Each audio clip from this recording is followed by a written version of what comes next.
বন্ধুরা আপনারা সবাই কেমন আছেন? যার কথা না বললেই নাই, সে হলো গ্রাম বাংলার বউ কিংবা গ্রাম বাংলার নারী, সেটা হলো সীমা। তাই আসসালামু আলাইকুম বন্ধুরা, সবাই কেমন আছেন?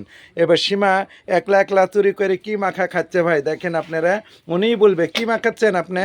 আমি একটু কাঠখোলা চাল ভাজা ভাজি ধরেন জিরি টিরি দি সর্দি জল লাগিস তো জিরি পেঁয়াজ মরিচ এগুলি দিয়ে একটু খসখসি করে মাখা খাই।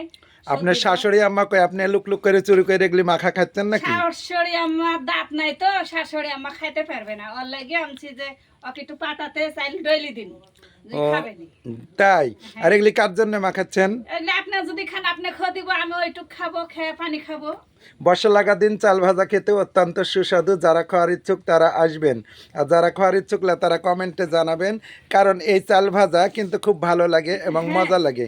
তাই এই যে সীমা এখন মাখাচ্ছে চাল ভাজা, আপনাদের সবার খাওয়ার দাওয়াত রইল এবং শুভকামনা রইল।